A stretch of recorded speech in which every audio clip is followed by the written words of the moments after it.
According to a 2024 report by Ernst& Young, the influencer marketing industry stands to hit a whopping 3,375 crores by 2026.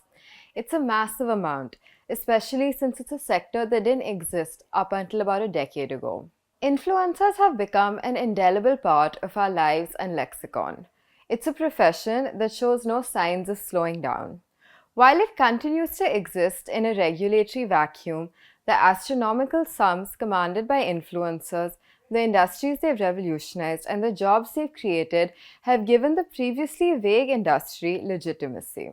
Initially regarded as a side hustle, becoming a content creator is now an aspiration.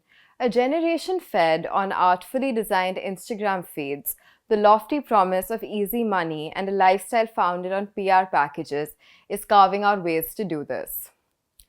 But it's not just the young people. The government, which has always been acutely aware of the social capital wielded by influencers, is now also making certain moves. As of this financial year, influencers come under a separate profession code as part of the official ITR utility. This marks a first, as before this, there was no designated classification under which influencers came. One influencer told us, 15 years ago, it was Bollywood. Everyone wanted to be in the movies. Now, people want to become influencers. What we brought to the table was credibility in our advertising. When it comes to celebrities, for instance, it was clear that they would seldom use the products they'd be advertising. There was a gaping hole with an audience keen to lap up people who were seemingly like them.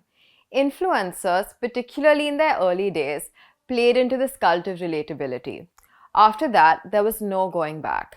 Following the boom, creators became celebrities in their own right, a different breed of unattainable with lifestyles far removed from the ordinary. The rise of influencers marks an epochal shift because it suggests that the carriers of social currency have changed. So, it was only natural that they would build their own ecosystem.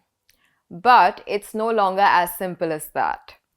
Now, in today's day and age, advertisements don't overtly resemble advertisements. Products have to be slipped into stories and centered around narratives. For example, an ad by tech accessories brand Daily Objects features an influencer on the move, attuned to the rhythms of the city. She struts through public transport, finds time to read Haruki Murakami's Norwegian Wood, sip matcha, eat a bagel, and even apply a coat of lip gloss. But above all, she is a functional, efficient Daily Objects bag which fits in all her essentials. While the reel is for a certain brand, each element is a nod to a specific lifestyle that, while appearing attainable, is liminal.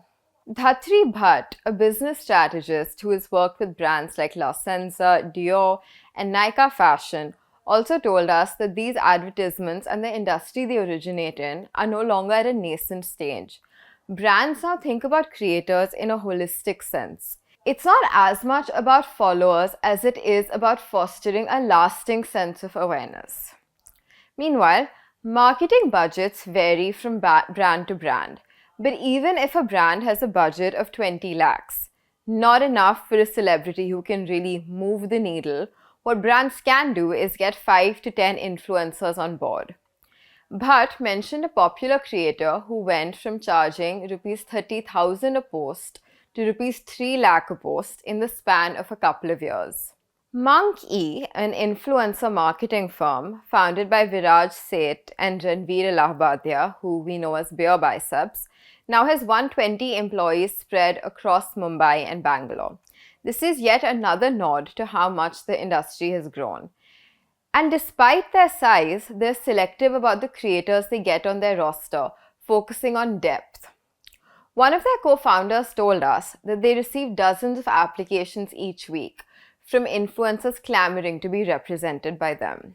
So I was at an agency doing like PR for normal corporates, and I just stumbled upon a LinkedIn job for like PR executive at iPlex Media, which is an agency that manages content creators. And I was pretty intrigued what exactly would be the role there and how would it be different from what exactly I'm doing right now. So I was always interested in like content creators. I consume a lot of content and I'm like online all the time. So I thought, okay, let me just see what this is about. And I got in touch with their team and they were like, we are as new as you are to PR. Like, we have no idea. We just heard that, like celebs need PR. And we thought like creators also do need PR because they are the upcoming celebs.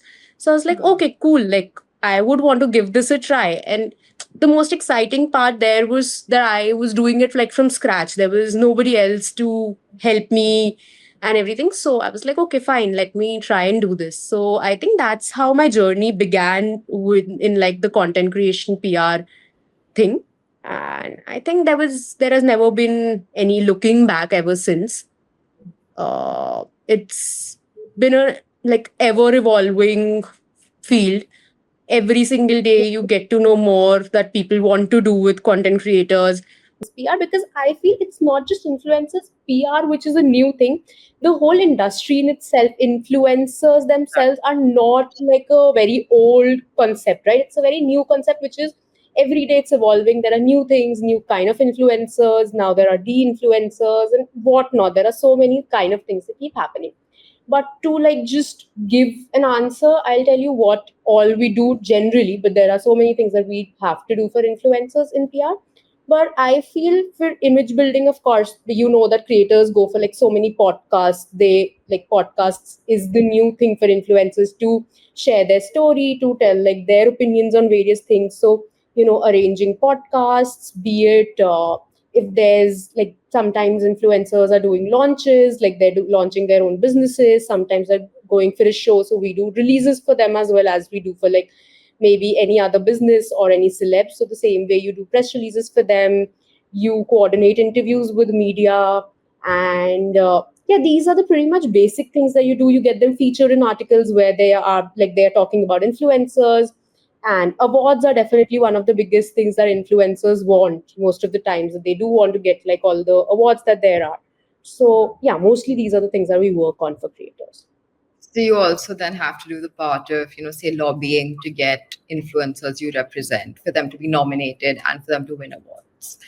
Right. So now again, this is something that's very similar to how, the celebrity world functions. And you did say that after celebrities, now influencers, it's the next layer of celebrity, and they also kind of present themselves that way and they want to be, projected in that sense. Right. Now, I mean, how do you see the sort of distinction between a celebrity and an influencer? So how do you kind of compare these two worlds? What do you think the similarities are, and what do you think, the differences are maybe? So I feel, see, there are going to be a lot of similarities. They are almost like the lines are blurring now if you actually look at it, Okay. because bigger brands like global brands are also now approaching influencers, whereas they were like obviously looking at only celebrities. I'm not saying that they're not looking at celebrities anymore, but now they are looking at influencers at the same. They are actually approaching them for more international projects and stuff like that, and even like for being their brand ambassadors. I feel influencers are being picked now more. So the lines are pretty blurry at this point.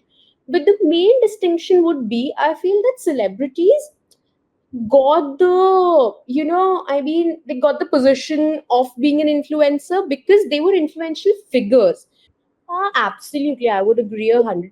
I think that's the case with everyone in this industry. Like, you'll be shocked when you hear people's story as to how they got into this like industry. I know of people who just got into this industry because they thought that they would get an opportunity to meet like some of the content creators that they really admire. So that's why they chose this industry, which is like really shocking when you think of it, that you chose a career because you thought that you could like someday maybe collaborate with these people in some form or the other. So I feel, and I've seen that happening for people, and I've seen how they feel like it's a full circle moment, that they used to watch these people during lockdown or something, and now these people are being managed by their friends, and like, so it's crazy how this industry works and how people actually got to know about this industry or started working here.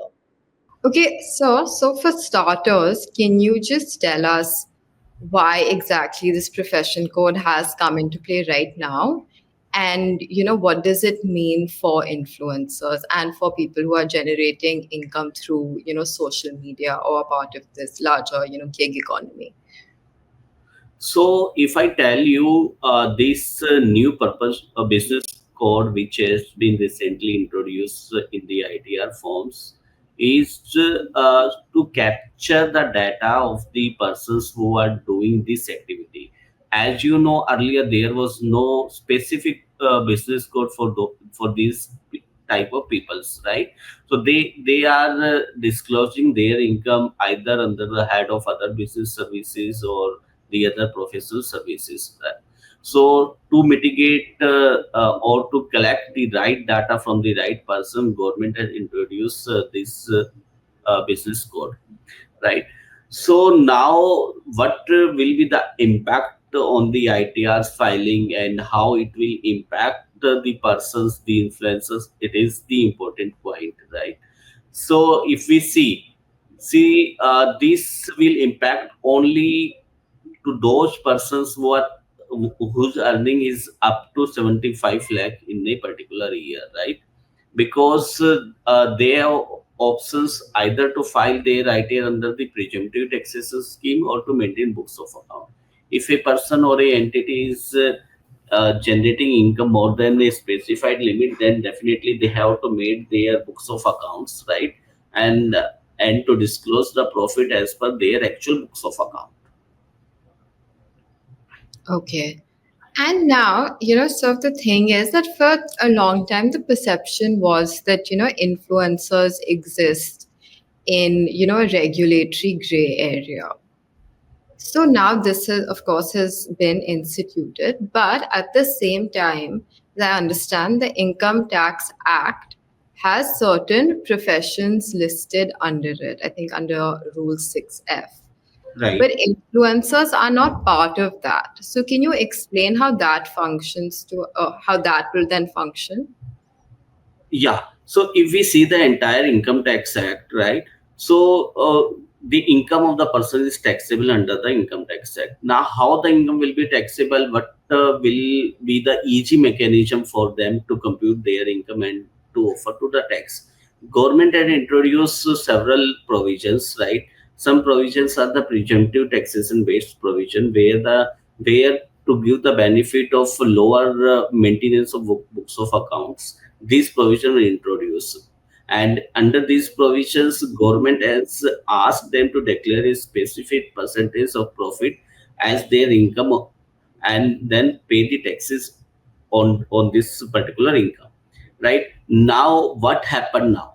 So earlier, as I told you earlier, in the purpose code list, in the business code list, there was no separate line item for the influencers. Now this line item has been introduced under the category of professionals, right? But on the other side, if we refer to the rule 6F, right, where the professions are listed, like the profession of medical, the profession of engineering, the profession of CAs, accountant professionals, film artists.